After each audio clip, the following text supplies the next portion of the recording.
All righty. Well, good evening, everyone, and welcome to the College of Engineering, Computing, and Applied Sciences session of the TIDE Conference, hosted by the Rutland Institute for Ethics. This year, if you're not aware, we are exploring the theme, When AI Collides with Ethics, and What to Do About It. So my name is Matt Harrington. I'm currently a graduate student in the Department of Bioengineering, as well as the Education and Operations Specialist or Graduate Assistant for the Rutland Institute for Ethics here on campus. The intersection of ethics with computing and engineering is a critical interface for our industries as we seek to build and innovate both our physical and our digital worlds. From the engineering code of ethics to the emergence of user-friendly artificial intelligence platforms, upholding our industry's ethical principles has always been a critical aspect of maintaining our reputation as trustworthy professionals, as those who take the time to do the right thing. As access to AI is expanded, teams in both research and industry are racing to ride the wave of possibilities that it's created. Even my own research stemmed from our lab's use of an AI platform to identify new cellular markers of triple-negative breast cancer. But tonight, we're taking a step back to consider the significance, the implications, and the ethics of AI in engineering and computing. So given the theme of this year's conference, we couldn't think of anyone better to lead tonight's talk than Dr. Nathan McNeese from the School of Computing. Dr. McNeese has been with us at Clemson since 2017 and is currently serving as the McQueen-Waddlebaum Endowed Associate Professor of Human-Centered Computing. His innovative initiatives and strong research accomplishments have garnered the respect of his colleagues and of CCAS leadership. Dr. McNeese leads the TRACE Research Group, Team Research and Analytics in Computational Environments, for studying the emergence of human and AI teaming. Most recently, Dr. McNeese founded the Clemson University Center for Human AI Interaction, or CU-CHI. This center strives to be at the forefront of research, examining the intersection of AI and human users. Ultimately, it will be supporting the university, community, and our partners by furthering the productive and ethical collaboration between humans and AI. Additionally, Dr. McNeese was recently selected to serve on the board on human systems integration within the National Academies of Sciences, Engineering, and Medicine, one of the preeminent scholarly organizations in the world, and was awarded the prestigious NSF Career Grant in 2023. This evening, Dr. McNeese will share some of his insights on the ethics of artificial intelligence in his talk, Human-Centered AI, a path forward to a more ethically inclusive future. Please give a warm welcome to Dr. Nathan McNeese.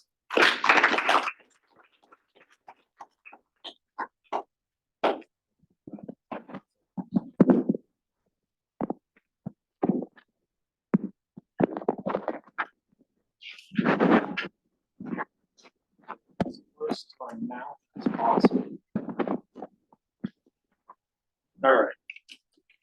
Thank you for that introduction. That was very, very kind of you. Some of the things that you said at the beginning of that introduction, I don't know if I'll be able to say anything better than that. So the bar is set pretty high here. Let me get my slides up.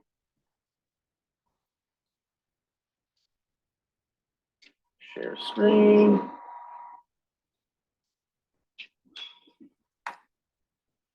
All right. So we're going to talk about this newfangled concept called artificial intelligence, right? No one's ever heard of this. It's completely new, right? Obviously, I'm kidding. What's up? Yeah, I am. Yeah. Pretty sure. Ah, we can share. Check that. There we go. Good? All right. So we're going to talk about artificial intelligence from a little bit of a different perspective, something called human-centered artificial intelligence, which is mainly the approach and what I work on every day. And what this means is that in order for us to design effective artificial intelligence systems, we first have to understand humans in terms of their needs, their wants, their motivations for artificial intelligence. And if you know anything about how artificial intelligence traditionally is designed, it's not designed with the human in the loop. Humans are often an afterthought in the design of artificial intelligence, which is why you see paradigms in terms of human AI interaction where the human is being cut out of the loop essentially and the AI is not working with the human. So in order to design artificial intelligence in a meaningful way, where it complements, integrates, and works for us as humans, first we have to understand these things and reverse engineer them into the build out of artificial intelligence. And this talk is going to go through a lot of different areas. First, I'm going to talk about my background, because anytime anyone comes to you nowadays and talks to you about artificial intelligence, you need to understand what their background is. There's a lot of different variations to artificial intelligence. You can be trained in a lot of different ways. So it's important for you guys as an audience to understand what my background is. Then we're going to get to a foundational question, which is, what is artificial intelligence? I used to not have this slide in my slide deck, and I just recently added it because AI is a lot of different things to a lot of different people. And we need to have a working definition, a working understanding of what artificial intelligence is in this slide deck, in this presentation. So when I say artificial intelligence, you'll know what I mean by artificial intelligence.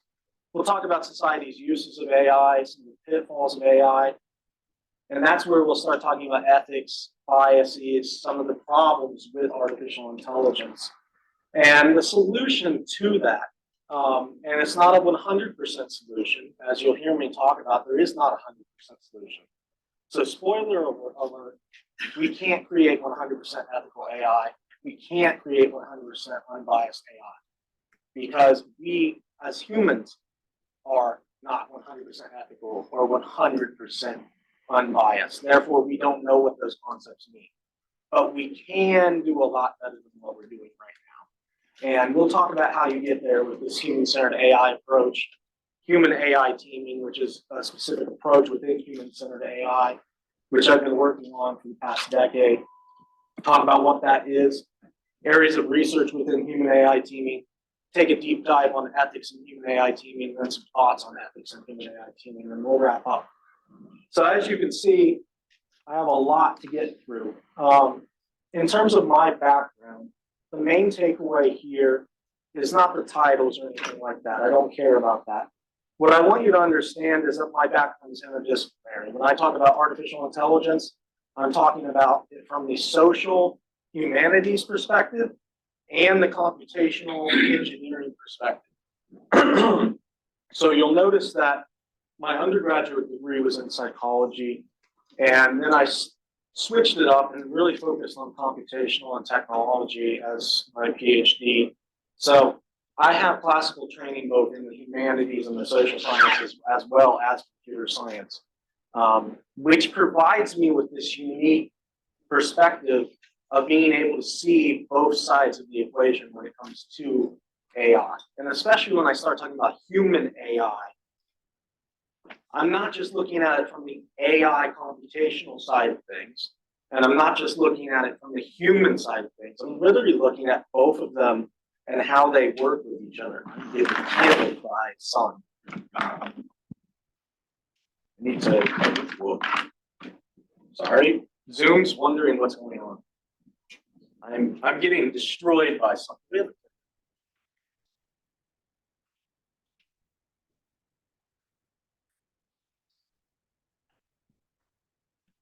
Yeah, see if you can get it quicker, because that's pretty bad. There you go. Thanks. Or if you just you'll pay it, should be the bottom. It's not working. Oh, yeah, that's probably true.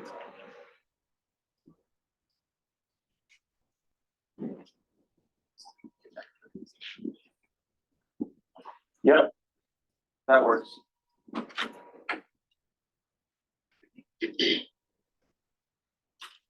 All right, so I'm going to move around because I don't particularly want to get blinded by the sun. That is pretty intense right there. So again, my background is interdisciplinary, meaning that I take every approach to artificial intelligence that you can from the human angle and the computational angle. Expertise, you're going to hear this a lot. Human-centered AI, human AI interaction, human AI teamwork. Ah, the line's perfect. I'll come back over here. This slide is not to pontificate about accomplishments. I play a team sport, and I have a really good team. So I throw this slide in here because I want everybody to understand what I'm talking about is not just me and my work, it's my team's work. We have a very large research group. We have 10 current PhD students. We've graduated 7, that should be 7. I fund around 15 PhD students across the university. We've had 150 plus hubs, 30 grants totaling almost $40 million. But the things that I'm really proud about with the team is these research accomplishments. We have the most publications and citations on human AI teamwork in the world. We created the first definition of human AI teamwork, which is the canonical definition, and we have produced the first seminal review of human AI teamwork. First explorations of many critical teaming concepts within human AI teams, ranging from trust to ethics to team cognition. For this presentation, highlighting that my research group was the first research group in the world to actually look empirically at ethics in human AI teaming, which is obviously a pretty important area to be studying when you're talking about AI and humans collaborating with each other. Funding, we have funding from anybody that will give it to us, essentially, ranging from National Science Foundation to Army to industry as well. And then the last thing is where are my students? We place them at the top places in the world: Stanford, MIT, Lincoln Labs, Google, Microsoft, Amazon, and keep the best ones at Clemson, actually. So that person's actually in the room. He knows what I'm talking about. So, all right. What is artificial intelligence? So this is kind of a trick question because there's not a real answer to this question. There is no full consensus on a definition. There are thousands of definitions of what is artificial intelligence.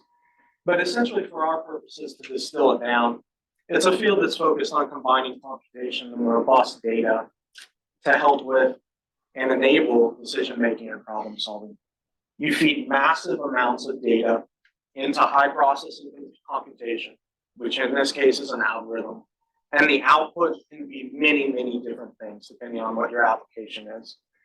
What I like to talk about with artificial intelligence is essentially weak versus strong artificial intelligence. So in the community, we have classified artificial intelligence basically in 3 different layers or levels. You have artificial narrow intelligence, artificial general intelligence, and artificial super intelligence. Artificial narrow intelligence is referred to as weak AI. That's mainly what we have right now. When you're interacting with artificial intelligence systems, ChatGPT, that's what you're seeing is weak AI or artificial narrow intelligence. This is good because it helps enable rapid decision-making, helps relieve mundane workload, but it's only capable of completing singular predefined tasks usually. Artificial general intelligence is the first level of strong artificial intelligence. And this is, you're seeing some of this come to the front when you look at large language models, but we're only at the very beginning in terms of the general intelligence equation. What this is it's capable of completing multiple undefined tasks. So you can see the difference between narrow intelligence and general intelligence is this idea of static versus dynamic, control versus no control. It relieves complex and dynamic workloads, but it has it's limited by our understanding of humans. So you see this in the large language models all the time. It doesn't understand you as a human. It's only looking at what you're asking it for and creating mathematical connections. It doesn't know that you're a human. It does not know what a human is. It does not care. It's just responding to what you're asking of it. And then this last one is artificial superintelligence. This is the one that everybody loves to talk about. I get the question about Terminator all the time. This is where we're surpassing human capabilities on almost every task. Obviously, it relieves a majority of our cognitive workload, but you can imagine what the negative is here. Pretty big increased ethical and oversight concerns are tied with this. And we're nowhere near this one, just so I don't get the Terminator question. We're not there yet. But the interesting thing is we will be there. Probably not in our lifetimes. The more interesting paradigm to asking this question is answering what AI is not. AI is not natural or human intelligence. It's artificial. So it is what it says it is in terms of its name. It's a series of mathematical connections. So that, computationally speaking, that's what artificial intelligence is. Artificial intelligence is math. It's understanding equations, understanding the weight of different variables on the equations. And in terms of artificial intelligence, there is nothing in terms of any depth beyond those connections. An AI system is purely making connections based on different variables, and that is the output. There is no meaning or depth beyond those right now. Now, when we start getting to what I was talking about before on this slide, artificial superintelligence, that's when there is going to be meaning beneath those mathematical connections. And that's when you get into things like consciousness, emotions, things that are very humanistic to us, but we're not anywhere near that right now. I always like this slide because it's important to know that artificial intelligence has been around for a very long time. We're obviously in this hype period where everybody's talking about artificial intelligence. You can't turn your TV on and see a commercial without artificial intelligence being mentioned. Artificial intelligence has been around since the early 50s. Artificial intelligence was coined at Dartmouth University during the summer workshop around 1955 by John McCarthy. And he coined it as the science of engineering and making intelligent systems. And the history of artificial intelligence is very, very interesting because we've seen many peaks and valleys. In the community, we call these springs and winters. And the winters are very, very important in telling the story that is artificial intelligence. Because in the 50s, when it was first coined, it became very, very hot in terms of a research topic, in terms of a funding area. The United States government funded artificial intelligence greatly in the 1950s and the 1960s. But we got to the 1970s, and the government and certain industry partners started asking the questions of what is to come of artificial intelligence. We've spent all of this investment on artificial intelligence, but we haven't seen any return on that investment. No substantial, meaningful progress had been made from a tangible perspective. People were not seeing real artificial intelligence systems. So it went into what we call winter. And that lasted really for the next 10 years until the mid 80s when Japan really started to take up artificial intelligence again and put a lot of research investment into it. And that led for about a 15-year period where people kept asking, well, we're not seeing anything from this. There's no tangible outcomes again. It just sounds like this is all hype. And then in my opinion, the real time where artificial intelligence came to the forefront again was around 2011 with IBM Watson. And that's because in that time period, there was something tangible. IBM Watson was a real system that people could actually interact with and something could happen. The output would spit back information to you. And really, that's what was the catalyst for what we're seeing right now. Artificial intelligence has been on a forward trajectory really since the 2010 period, and it's just increased basically every year. Past 5 years have been a major, major boom. And this brings the question of why. So why now? Why are we in this hype period that we've never seen before to this degree with artificial intelligence? And why is it real now? Because it actually is real. We all know it's real. We're interacting with systems that are AI. What changed? Two things. We actually have data now. So if you go back to what I was talking about, what is artificial intelligence? It's a lot of data. You feed a lot of data into an algorithm that gives you something back. If you do not have a lot of data, then artificial intelligence does not work. We did not have a lot of data until the past 15 years. Social media has produced an incredible amount of data for us that we then can utilize in artificial intelligence systems. Sensing data. We have more sensing data than we've ever had before. So we have new revenues of data that are coming into the fold that are allowing us to have the amount of data that we need to actually run an artificial intelligence system. And then computing power. Computing power has grown a lot every year for the past 50 years, essentially. There's something called Moore's Law, which you can see here. It's a number of transistors on microchips doubles every 2 years. This is found to be true. So we have incredible computing power now that we never, ever, ever had before. So when you take those two variables together, you get what we have now. We have the data, we have the computing power. So what changed was those two things. The premise of artificial intelligence did not change. It is still the same thing that was put forth in the early 50s on a foundational level. But in the early 50s, we simply did not have this. And even in the 90s and the early 2000s and the mid 2000s, we did not have this. We now have it. So society is motivating the use of AI.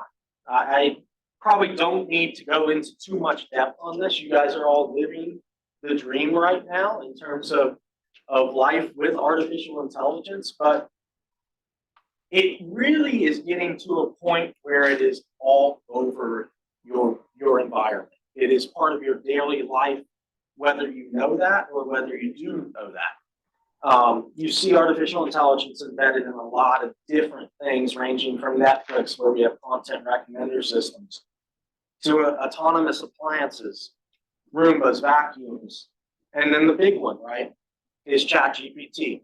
And I say it's the big one because we were just talking about the history of artificial intelligence.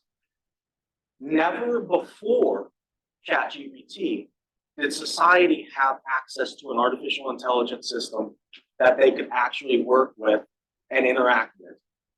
ChatGPT and the other LLMs associated with it were the first time that society had the opportunity to interact with real AI systems of that grand scale and depth. And that's important, right? Because that interaction is changing humans' perceptions about artificial intelligence in real time. It is changing how people think about artificial intelligence because they actually now have real experience with artificial intelligence. So if you go back 20 years, everybody would talk about science fiction with artificial intelligence because that was their only data point.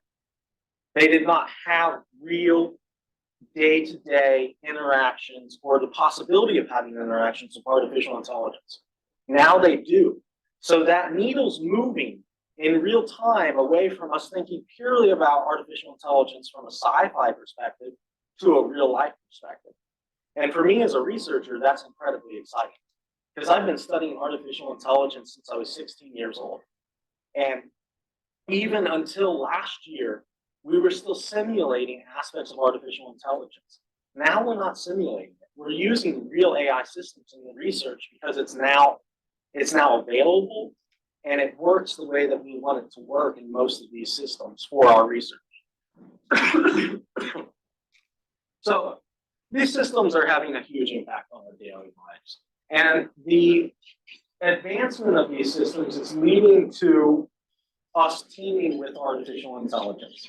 So modern artificial intelligence is highly autonomous. It can fill entire roles that humans previously occupied. So AI is beginning to act like a teammate. And that means that we then need to study what that interaction looks like, what that relationship should be. And what you're seeing on the right-hand side is kind of the power of large language models. At the top, it's one of my favorite stories about large language models and human AI teaming. So essentially, owners of a dog had a very sick dog. They couldn't figure out what was wrong with the dog. The vet could not figure out what was wrong with the dog. If the dog had been diagnosed with 2 different diagnoses, they were found to be wrong. And they were on the last leg of this dog's life, essentially. So they got desperate, the owners of the dog.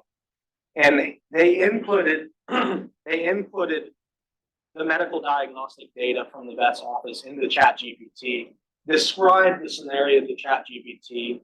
ChatGPT was actually able to provide 4 diagnoses to the owners. 2 of those diagnoses the vet had already diagnosed, so they knew that those were not the diagnoses. One of those other 2 from ChatGPT actually ended up saving that dog's life. So that's an example of real human AI team, where you have a human, the dog's owner, interacting with ChatGPT, ChatGPT giving information to the human then vetting that information. This is the critical piece. You as a human, you have to vet that information with the vet. I'm making puns here. But the vet then looked at that and diagnosed that dog and took over and saved that dog's life. Cool story. And then below, I had to give a talk to the Clemson Board of Trustees in November, and I said, create an entire script for a talk on human-centered AI to Clemson's Board of Trustees. And people on Zoom can see this pretty well. I don't know how well in the audience you can see it. It's not bad. I could have actually used this. I didn't use it because I'm not at the point where I need ChatGPT to speak for me. But maybe in the future I do. Let's talk about the problem with AI. And this is the serious stuff and what we're going to talk about a lot in this talk. You have major problems with accuracy. The information that is given to you as a human from an AI system is not always accurate. And you cannot take it as being accurate. Just because it's giving you information or it's giving you a lot of words does not mean it is true. AI systems are frequently biased and harmful, but we are still widely using them. A lot of people know that ChatGPT has these issues. A lot of people know that AI systems are racist, yet they're still being used. That's an issue. AI systems are usually computationally focused, and humans, quite simply, are an afterthought. We've got to change that paradigm. And then finally, AI systems lack human-like general intelligence, and they're not able to fully replicate things like intuition, creativity, empathy, emotion. And these are things that are inherently special to us as humans. They are meaningful to us as humans. So if AI is not able to do that, that's something that we need to be aware of as humans, because that's a blind spot in terms of the interaction. You can look on ChatGPT, and they list these limitations directly within ChatGPT on their user interface. May occasionally generate incorrect information. May occasionally produce harmful instructions or biased content. Limited knowledge of the world and events after 2021. These are pretty big issues, right, guys? Yet, we're turning, as humans, many humans are turning the other eye and ignoring that and taking things from ChatGPT as being 100% truthful. And I look at my students on this a lot, not my graduate students, but students in my class who are using these systems to make shortcuts, essentially, and they're not vetting that information. That's a problem. You can utilize things like ChatGPT, but you still have the responsibility to ensure that what it's giving you is accurate, it's truthful, it's unbiased as much as it can be. That's on us as humans right now. So this is an illustration of the problem with artificial intelligence. So I went into ChatGPT 4, which is the cutting edge model of GPT right now. It's the latest GPT that is released. And I asked it, I have a 12-liter jug and a 6-liter jug. I want to measure 6 liters. How do I do it? ChatGPT gives me this wild and crazy answer. To measure exactly 6 liters using a 12-liter jug and a 6-liter jug, you can follow these simple steps. Fill the 12-liter jug to the top. Use the 12-liter jug to fill the 6-liter jug, which will leave you with 6 liters in the 12-liter jug. Now you have exactly 6 liters of water measured out in the 12-liter jug. Who is going to do that? We all know as humans that there is a very basic, simple solution to this question, right? So I went back to it, and I did a little bit of prompt engineering, right? Prompt engineering is when you give the context to the large language model, and you tell it specifically what you want. You're focusing on the more. Guess what? Prompt engineering sucks. You want to know why it sucks?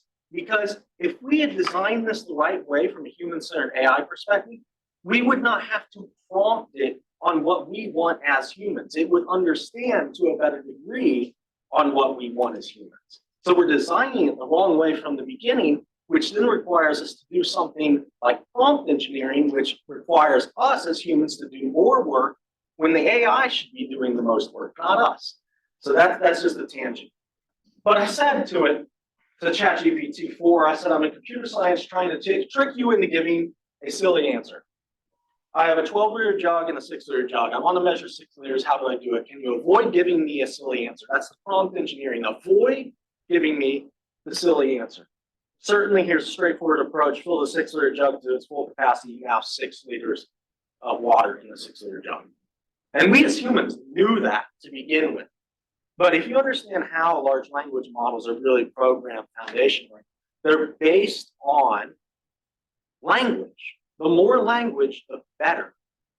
Because if you go back to this slide, look how much language is there in terms of that answer.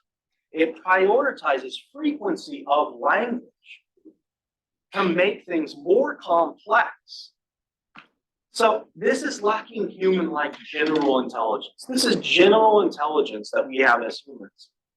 Let's talk about AI bias and ethics in the news. You can't look at the news any day and not see headlines like this. Is AI racially biased? Yes. Many studies have found that to be the case. AI is biased. The White House is working on that. Humans absorb bias from AI and keep it after they stop using the AI system. So it's actually making you more biased by using it. That's a big problem. Now I want to close out here and go online real quick and show you a little something. Make sure that I stop share screen.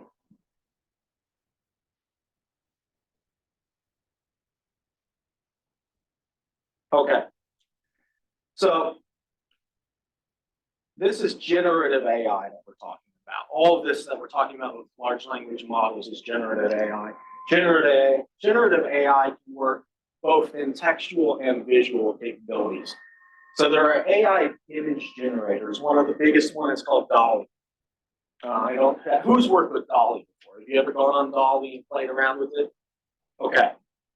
So the way that DALL-E works is just like how ChatGPT works to a degree. You put a prompt in, and it generates 100% new images from the AI. These are not images that have ever been generated before. The AI is generating them in real time. Let's take a look. It's from the Washington Post. Let's take a look at some of the issues here. You put the prompt poison in Iraq into DALL-E. These are the legitimate images that you get back. They're soldiers with guns. Put the prompt attractive in. Just attractive people. No other prompt engineering, just that. You're going to see young and light-skinned people. Not old and people from any other ethnicity. Young and light-skinned. Let's do one more. Put in Muslim people. You're going to see men with head coverings. So I think everybody in this room is pretty smart. You can see how biased this is, how deeply ingrained stereotyping is built into the core of this artificial intelligence system. And these are just 3 examples. We could spend the rest of the evening just going in here and showing you how riddled with bias these systems are. So I'm going to go back to the slide deck real quick.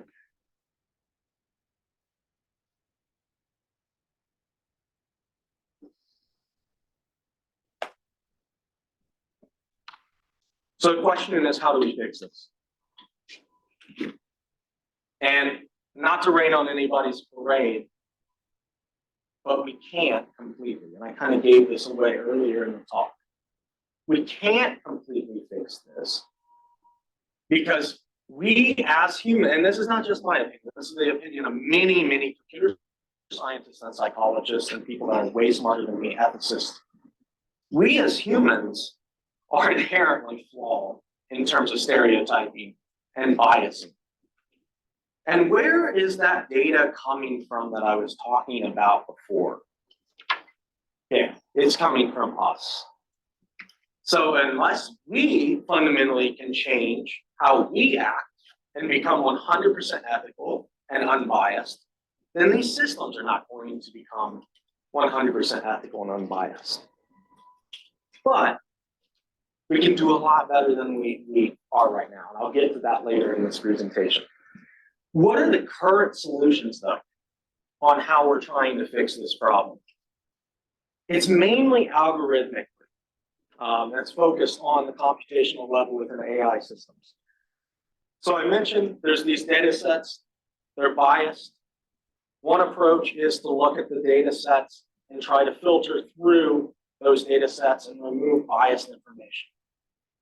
It's pretty hard to do because most of these data sets are just absolutely huge. Even when you create an algorithm to do this automatically, you're not going to cover all your bases. The second is to design what we call bias-resistant algorithms to catch unfiltered data. So this is the idea that you create an algorithm that can identify and then filter out in real-time biases. That's hard to do. Yeah. I want to ask how you're defining algorithm in this case. Because I know a lot of people kind of mash together algorithm as in just strict math and logic and the actual neural network component. With the potential follow-up question being, if you're making if your algorithm to detect bias is a neural net, which was itself trained by humans, aren't you just kind of kicking the can down the road? Yeah, so I'm talking about neural nets essentially when I talk about algorithms. It all deals with humans, right? I mean, whether you're dealing with the data, whether you're dealing with an algorithm that was built by humans and based off neural nets of humans, to your point, it's like this rinse and repeat cycle that until we fix a larger problem, we can't fix an AI problem completely. Limitations with these approaches, they're reliant on humans as post hoc evaluators only, which actually encourages evaluation and automation bias. We need human involvement throughout this process that is human AI interaction. And human AI teaming is one approach that can really help as a solution. So I have the solution for AI. I've kind of just told you there is no real solution that is 100% better, but how can we make this better than it is right now? It's human-centered AI. So human-centered AI is the approach is everything relating to AI centers around the human. We design and build AI around the human first. Understand what the human wants, what the human needs, what their motivations for working with AI are, what they want relationships and interactions with AI to look like. And then you reverse engineer those characteristics, computationally speaking, and you build them into the actual artificial intelligence system. This is a very hard thing to do. This is not a small ask of a computer scientist. It's essentially saying, okay, figure out what is meaningful to a human, computationally represent that to an AI. That's what we have to do, though, at some level, to make sure that human AI and AI systems are working better for humans. This also is aligned with this idea that AI systems are to complement and extend human abilities. AI systems are not generally meant for full replacement of humans. And what I'm about ready to say is kind of a hot take, but it's true. Sometimes AI systems are being built and should be built to replace humans' jobs and work. And what I mean by that is that humans, a lot of humans, have to work in unsafe conditions. And we can replace those jobs with AI in many cases. In that scenario, we need to be doing that, should do that. Now, those jobs that have been replaced, we have to make sure that we're taking care of those humans, that they then know what they can do and they have opportunities. But there are instances where AI should be working to replace human work in very specific sectors. And then finally, this approach really ensures that AI systems are ethical because you have the human in the loop. The human is trying to vet the AI system. How are you going to ensure that an AI system is ethical if you don't have a human trying to ensure at least that it's ethical? Like in many cases, this is a lose-lose situation because I just told you that humans are not necessarily the most ethical, but most humans are ethical. And most humans can do a good job of spotting disinformation or unethical behavior. So it's better than the equation of just having an AI system do its thing and then just get more and more biased and racist and stereotype ridden. We need humans in this equation. And this leads to human-centered AI. Human-centered AI enables AI teammates. And what do I mean when I talk about AI teammates? This is the conceptualization and definition of what it means to be an AI teammate. So what is an AI teammate? It's not the same thing as a human teammate. What does that mean? Designing and developing AI teammates that complement human intelligence. So actually the real build out, computationally speaking, of an AI teammate. An AI that understands some things about teamwork, communication, coordination, awareness, team cognition, things that are inherently teamwork behaviors. Building AIs that understand those things. So then they can work with a human rather than a human having to work around the AI. Understanding humans' perceptions of human AI team. Is this something that people want? Is this something that they feel satisfied by? Are they willing to accept AI agents as team members? And then enabling and understanding the efficient and ethical interaction between humans and AIs. It's one of the most important things that we do. These 4 data points right here are what my research works on and what we've been working on for the past decade, essentially, is to try to define what is a human AI team, build out AI teammates, and do so in a way that is ethical and unbiased as much as we can. Because the perspective on human AI teaming is a really, really important one. Why have I spent basically my entire adult life focusing on human AI teaming? Am I just some crazy person? Maybe. But I'm passionate about this, and I think it is what matters. So humans are very good at some things. Like, we are amazing. When you look at the complexities of what we are and what we can do, it's pretty neat.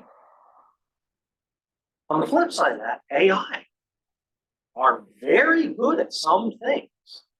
Computationally speaking, an artificial intelligence system can do things that we as humans could never fathom or think of doing. Often the things that humans are not good at, AI actually is. And vice versa.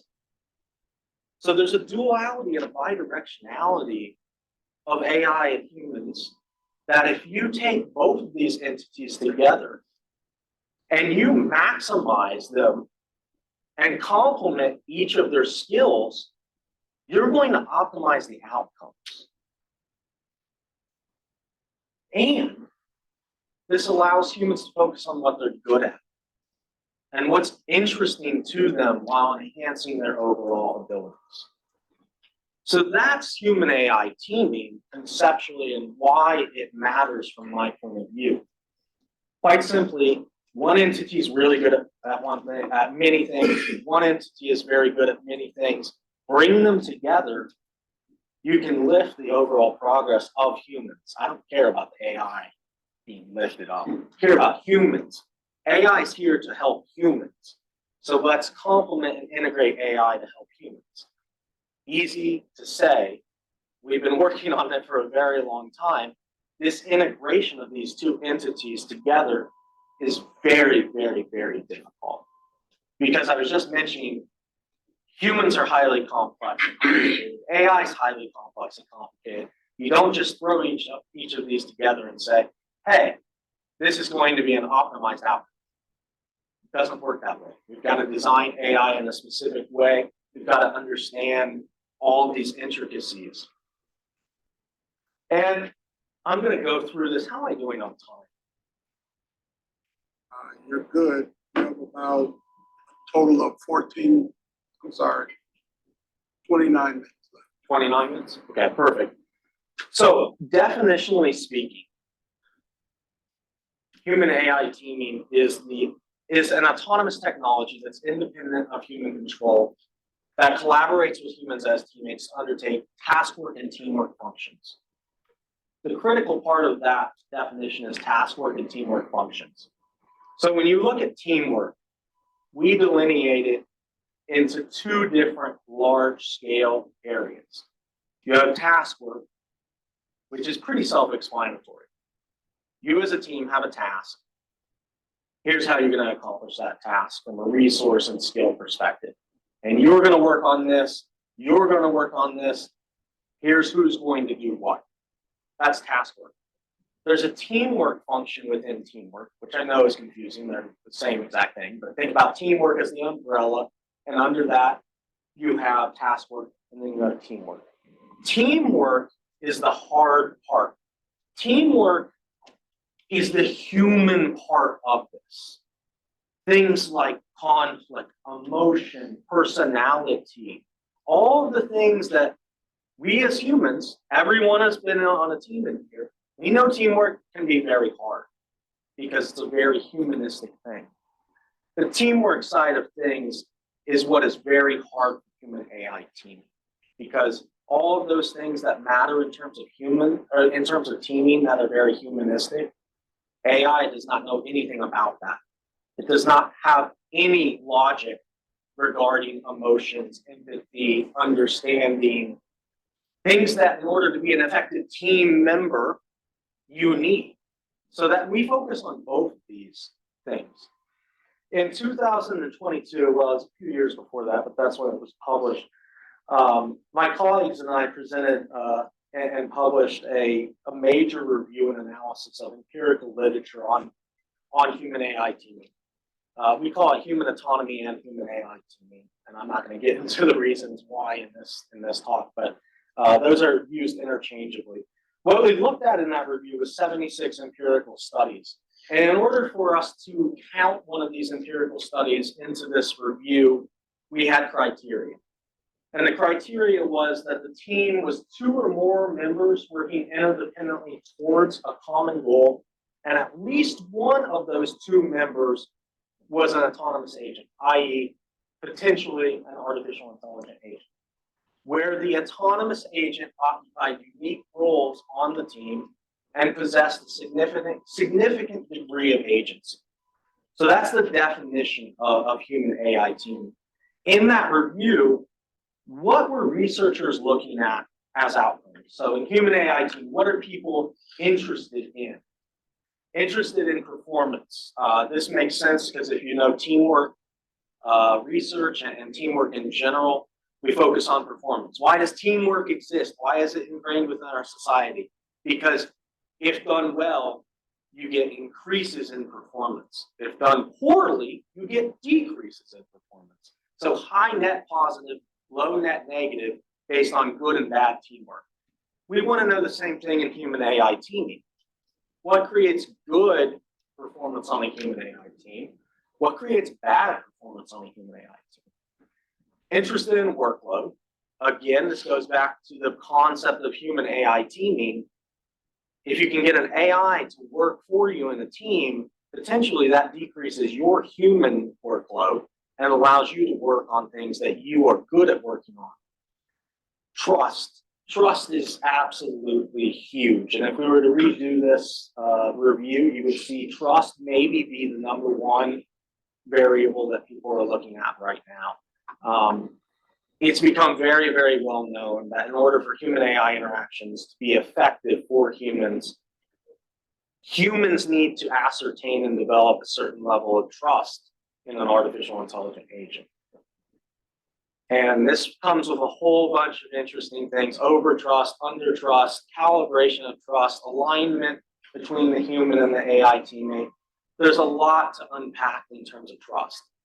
And trust is a multifaceted variable. It's one of those really, really, really complicated concepts that trust can be 100 different things to 100 different people. So measuring it from a research perspective is highly complex. Situational awareness. In order to be a good team member, you need to be aware of your environment. You need to be aware of other team members. Team coordination. When are you communicating? And this is a big one in human AI teams. Because AI, until very recently in large language models, AI was not very good at communicating in natural language with humans. It can now possess that ability, but it's still not good at doing it from a coordination perspective. And what do I mean by that? You have a lot of information on the table in a team. That information only becomes critical if you need to bring that information to the team at a specific time. So if you're just talking all the time and just spewing out information all the time, none of your information becomes valuable. Your information really only becomes valuable as a team member if you choose to give it to the rest of your team members when it becomes valuable. And that's coordination of information. And that's highly complex. And artificial intelligent agents are not good at doing that. And then the last one, which is very, very under-researched, is something called shared mental models. And shared mental models, also known as team cognition, is the foundation of teamwork. It is the shared understanding that you have as a team. I was talking about task work. A team that has a shared mental model knows what each team member is going to do on that team and can predict accurately when that team member is going to do something and how they're going to do it. You look at sports teams, you see this to the highest level. Like a basketball team, you guys know no-look passes and stuff. That happens because the team members have a shared mental model. They have experience with other team members, so much so that they have a cognitive state that they can predict where their other team members are going to be. That allows them to anticipate information needs and then actually deal with necessary causes before it happens to the team. They're anticipating and predicting it. So they're highly adaptable. We need this in human AI teams as well. And this is a really hard one because I've been saying it, but I'm going to keep saying it. AI has no conceptualization of teamwork until we build it. Has no conceptualization of humans until we build it. So in order to get a shared mental model between a human and an AI, we've got to do those things. I'm going to skip through this because I think we're running a little low on time for what I want to do. But if you're interested in the findings from that review, reach out to me or read the paper.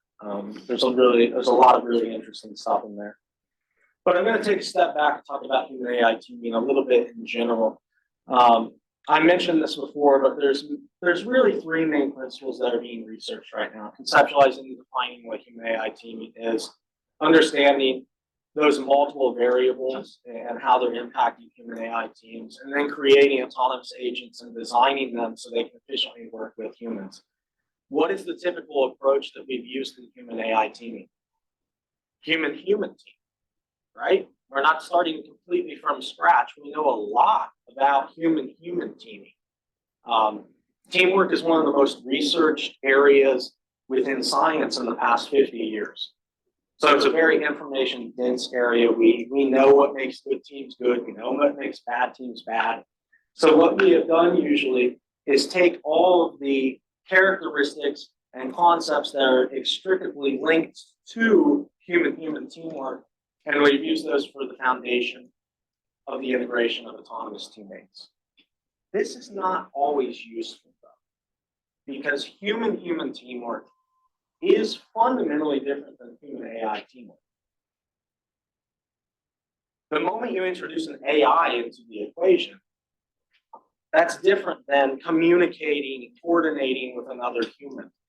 So a lot of the processes that we know in human-human teamwork are not a one-to-one perfect transfer into human AI teamwork.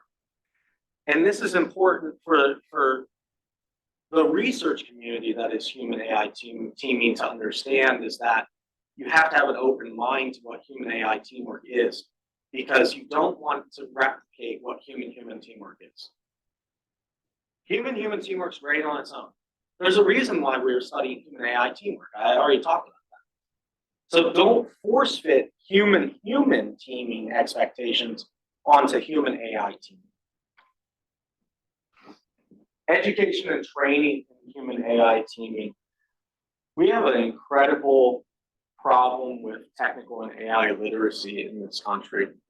I often talk about it as being a public health crisis.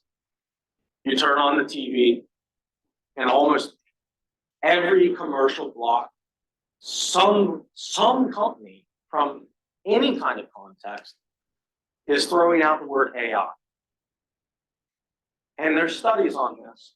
98% of the United States population does not actually understand what artificial intelligence is. So, take a step back on that, though, like that, because that's powerful, right? The AI is everywhere. It's being used in every kind of ad and marketing. But 98% of people that are hearing that don't know what that is. That's incredibly harmful to us as humans, and also the evolution and advancement of artificial intelligence. So we've got to develop, broadly speaking, in terms of AI, a lot of literacy and guidelines and readily accessible, available information for anyone. Not just the people that have the money, who have access to internet. Like, we have to be able to provide information on AI to everybody.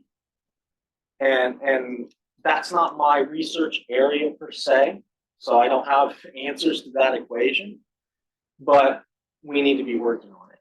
And we need to be working on it specifically when I talk about human AI teaming, because we have an expectation issue in human AI teaming. I was mentioning human-human teaming before.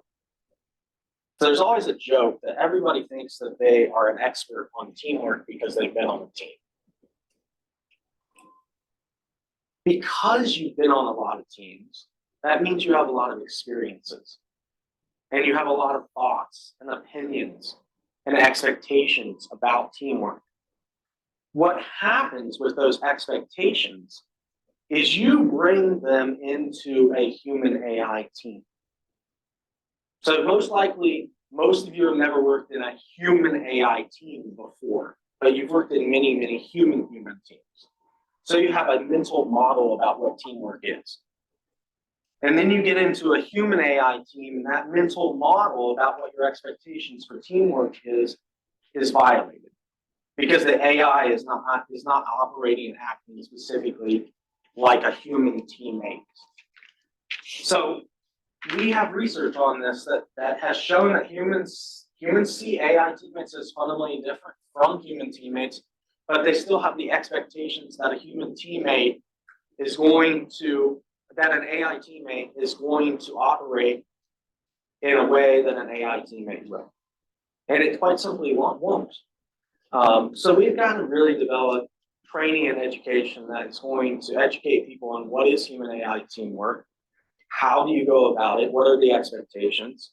And there's many ways to do this, ranging from types of training and training content, but quite simply, we need training to allow people to be in this relationship, in this paradigm that is human AI teaming, so then they can start recalibrating what their expectations are, rather than just going into that human teaming expectation. Get some experience in human AI teams, you start to recalibrate what that previous expectation was, and your expectations meet reality more. Because what happens right now is that humans' expectations often are not meeting the reality of what is human AI teaming. Performance, I talked about this before, we care about this a lot. We measure it in a lot of ways. performance-related findings typically depend on team and context. This is true in human teams, so it's hard to generalize. Higher levels of agent autonomy, meaning that you have an AI teammate that has more, how do I want to say this? You have an AI teammate that has more capabilities and skills on the task, tends to result in better team level outcomes. Mixed human AI teams have outperformed human only teams before, though this was very closely linked to task complexity and context. So we've seen human AI teams outperform human teams in the research. And that's an important thing. Because I'd look like a goon if I was up here talking about human AI teams, and every human AI team that we've ever studied is falling well below human teaming performance. That's not the case. We have human AI teams that outperform human teams, and we're seeing it happen quite regularly. Trust in human AI teaming, I talked about this, it's incredibly complicated. I want to skip to the trust-related findings of some of the work that we have done. We've found that lower trust in an AI teammate is associated with reduced team performance and reduced trust in the other human teammate. That's interesting. That means that an AI teammate's not only impacting you as a human team member on a human AI team, it's impacting your perceptions of your other human teammate on a human AI team. So there's this contagion that happens in human AI teams where what you think of an AI teammate actually is impacting what you think of your other teammates, and they can be human teammates. Unethical actions, I'm going to talk about this more. Unethical actions by an AI teammate reduces trust in the AI. That's not overly surprising. Becoming the only human member of a human AI team reduces trust in an AI teammate. So if you're working with a majority of AI teammates, let's say you're the only human and there's 3 AI teammates, it reduces trust in the AI. The more AI teammates and the isolation of you as a human reduces trust. All right, let's talk about ethics in human AI teaming. The overall framing from a human autonomy, human AI interaction perspective is that we have different ethical frameworks, things like utilitarianism. And they've been implemented in a lot of different AI systems in varying contexts with positive results. But there's a gap here. Despite being effective, these ethical frameworks are not meeting society's needs for an ethical autonomous system. They're not adapting to what society needs in terms of what AI is right now. And furthermore, we have no clue. You're going to see me use the abbreviation AT, that's AI teammate. We have no clue how an AI teammate's ethical framework affects teammates and the overall team. So I've been talking about the build out and design of AI teammates.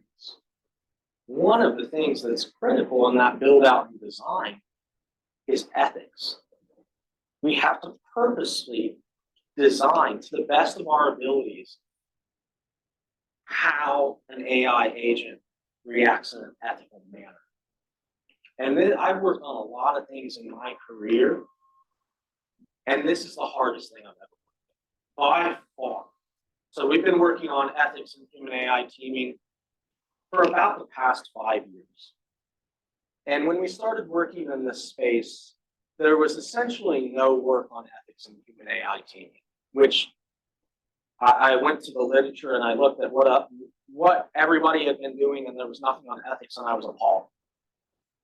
Because in a team, you have increased interaction. When you have a team of 5, you have a certain level of interaction. When you have a team of 10, you have an increased level of interaction, which means there's increased availability for potentially unethical actions to happen. So ethics in teamwork is of paramount importance. And I'm just talking teamwork in general. I'm not talking about the AI component already. We've already talked about how AI is biased and unethical in some instances. Let's take that teamwork perspective with a heightened level of the importance of ethics, and now let's overlay AI into that. And that's a human AI team. And that's why ethics are incredibly important in human AI teaming. Like I was saying, a lack of both conceptual and empirical ethics work in the human AI teaming community. What has been done, and note that all of these things that have been done have only been done in the past 5 years. So the first ever, and I'm pretty confident saying this, the first ever publication on ethics in human AI teaming came from my team. Chris Flockman, who's that guy over there, wrote a framework to guide the design and build out of human AI teams. So what does it mean to be ethical in a human AI team?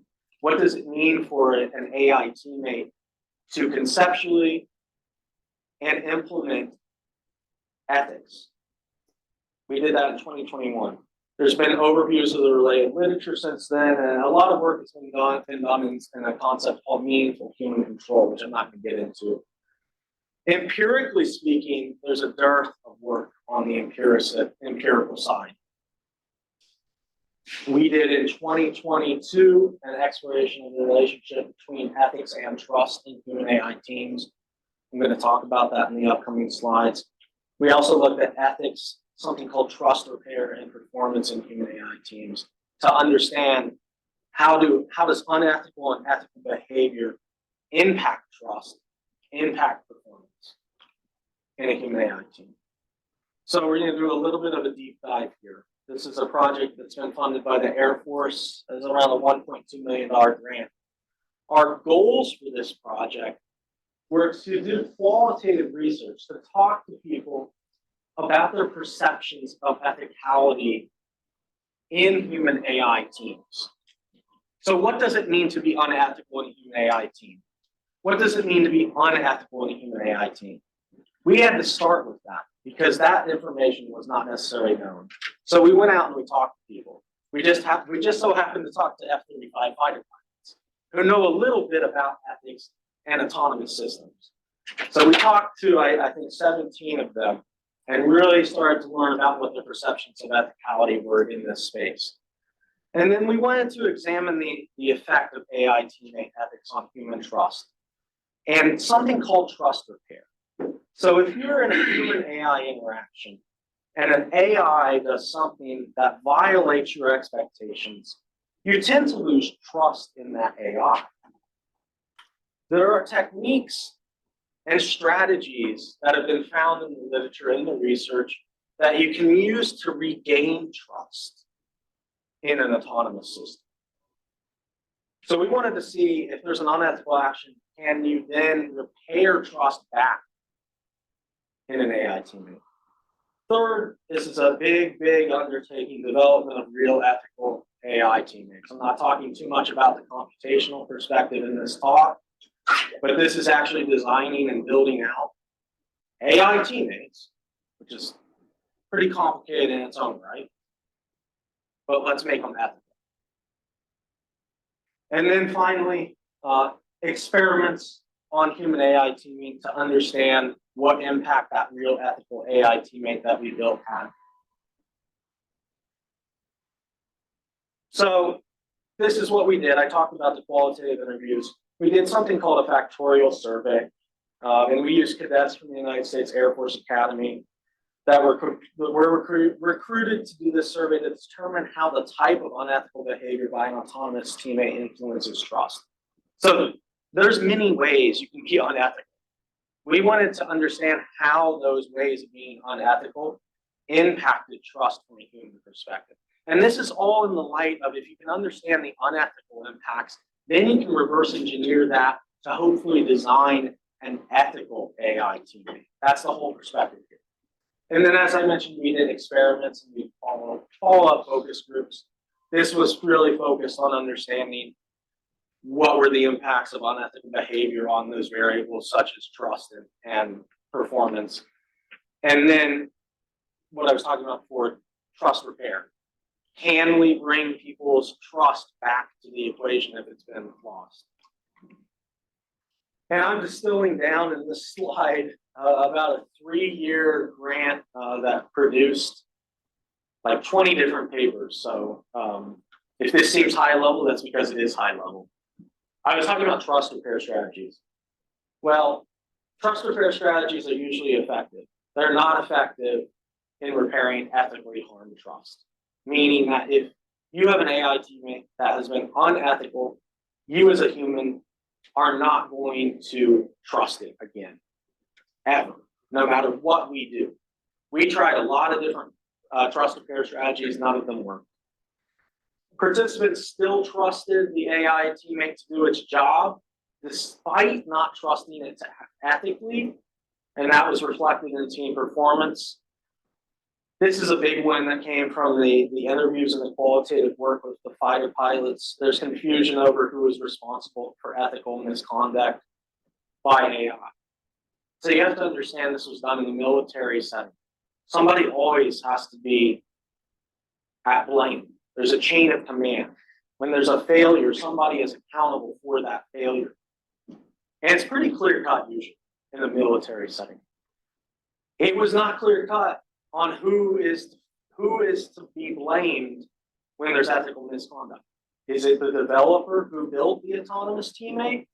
Is it leadership at the highest level? Is it the manufacturing? A lot of mixed opinions there. An ethical autonomous teammate should consider organizational principles, leadership directives, and the values of his team members to make ethical decisions and enhance trust within human AI teams. Again, very much military mindset. Understand organization, understand leadership, who's calling the shots, and that is what ethics have to be aligned to in that setting. Humans do not hold the same ethical standards in place for AI teammates as they do human teammates. In fact, there are less expectations for AI teammates to be ethical as opposed to human teammates. That's last for a reason, because that's a pretty important finding and can be a scary finding. We're not holding AI teammates as accountable to ethics as we're holding human teammates. And unfortunately, the propensity for an unethical action to come from an AI teammate is higher than a human teammate. But we're not holding them as accountable as we are human teammates. That's a losing proposition, and we've got to fix that. So I mentioned that we built out an ethical autonomous teammate. We actually use an expert system on this, which is not a full AI system, it's a subsection of artificial intelligence. But what we did here, this kept me up for weeks, because essentially you have these different ethical frameworks, and we have a lot of different ethical frameworks. We all view ethics a little bit differently. And I didn't want to be the guy who said, well, we're going to pick this ethical framework and we're going to build an AI agent in that light. So what we did was we created a process where we would elicit ethical perspectives of you as a human. We would take those in, we would computationally code them, so the AI then understood your ethical perspectives and your ethical stance. So that's how we did this. I've been given, I have 2 minutes, and I think I have 12 slides, but luckily they're quick slides. So I'm going to end on this. So some food for thought on ethics and human AI teaming. I've been doing this for a while. I have a lot of opinions, a lot of knowledge, whether it's good, bad, useful, I don't know.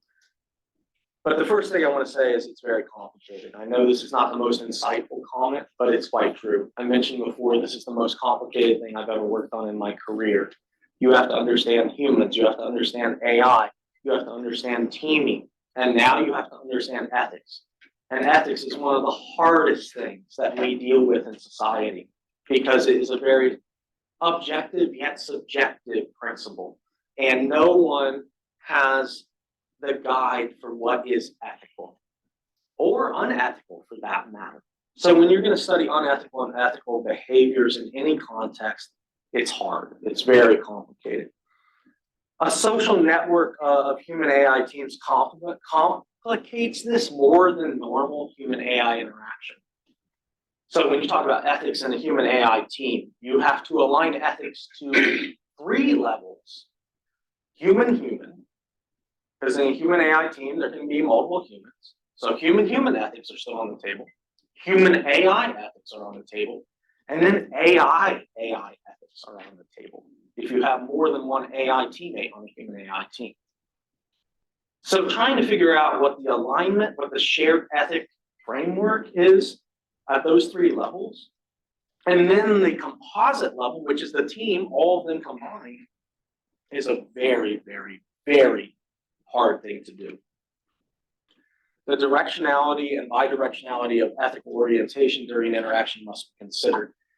Is it the AI's ethics that are being fed to the human, or is it the human's ethics that are leading and being fed to the AI? Or do you want both occurring at the same time? Who leads essentially in this equation? You would think potentially it's the human, but there's research out there that shows humans can be pretty crappy at ethics, right? Like, we're not the best at this. So what if we turn this on its head and say, can we create an ethical agent that is objectively more ethical than a human? Ethics of who? The team composition, the what, the goals, the when, the where matters. We probably need to stop generically using ethics for everything, and we need to work to scope this specifically to specific teaming variables. So ethics of communication, ethics of awareness, ethics of coordination, all of these things I've been talking about. Let's make it more digestible by doing that. How do we establish an ethical ideology at the team level of a human AI team? A shared mental model of team ethics, perhaps. I mentioned this work by Flothman. We used individual humans' personal ethical ideology, and we used that as the input for AI teammates' ethical basis. How do you overcome conflicting ethical ideologies on a human AI team or human AI interaction, generally speaking, when the humans disagree? Not even when the humans and agents disagree. So you're dealing with disagreements in terms of ethics at human-human and human AI. How are you dealing with that? Should AI teammates have the same exact ethical ideology as other teammates that are both human and or AI? We know there's value in heterogeneity in teaming. Do you want differentiations in terms of ethics? If so, what does that look like from a build out of AI teammates? And then this is my last point. I mentioned it a few times. I want to mention it again because it's very important. We will never create a completely ethical or unbiased AI system, but we can drastically improve what we have now through a lot of the means that I was talking about. Having the human in the loop, having the human identifying some of the ethical behaviors, having AI work for the human, and having AI designed for understanding the human. And that's part of ethics. Having the AI understand human ethics is part of this. And that will drastically help with a lot of the issues that we're seeing right now within the AI systems.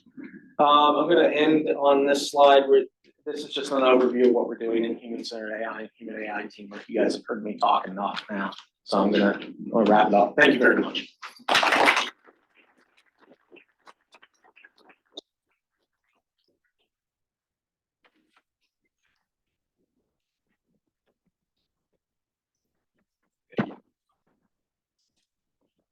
All right, well, thank y'all everybody so much for coming. Do you want quick questions or how are we doing on time?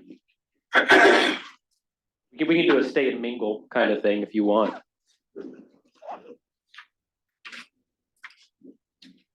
So there are just a couple of announcements we want to make. Thank you, Dr. McNeese, for a very informative session. Just a couple of quick announcements.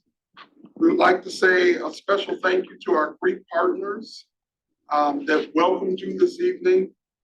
Our Greek partners are campus leaders who exemplify ethical leadership and have an outstanding commitment to service as the foundation for personal and professional success. Our sorority partner, Delta Phi Lambda Sorority, advocates for Asian awareness, empowers women leaders through its values-based programs, and forges everlasting sisterhood through diverse shared experiences.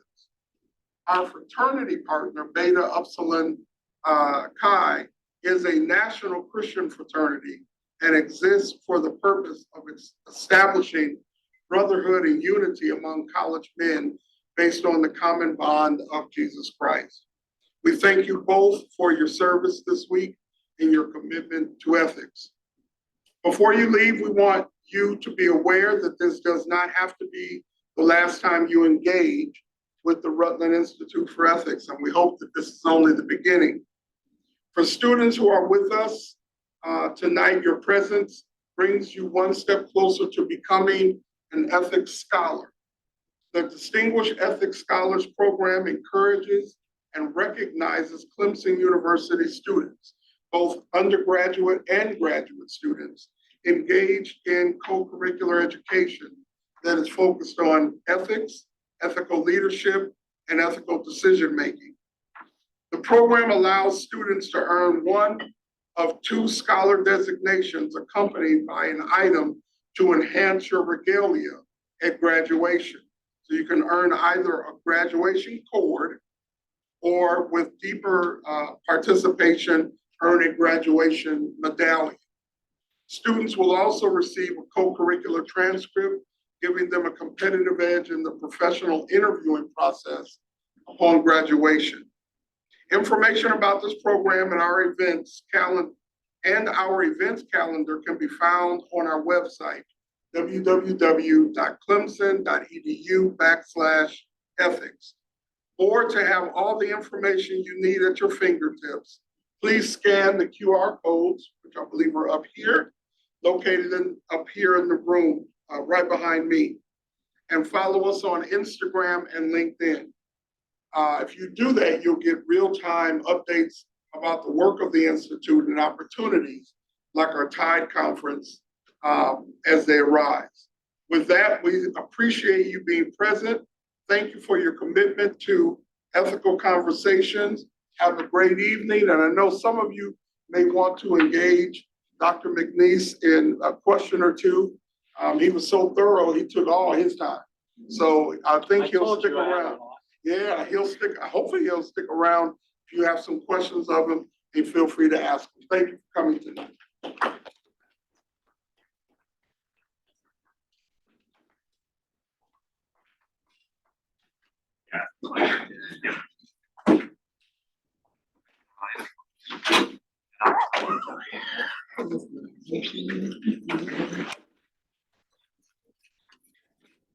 Thank you so much. Yeah, no problem. Not a problem.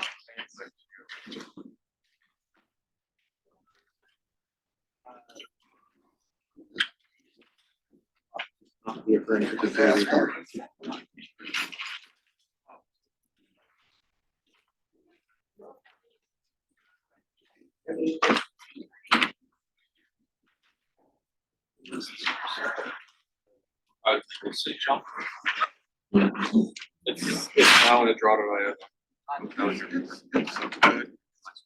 You're welcome. You want me to reconstruct it? It's already in a draw.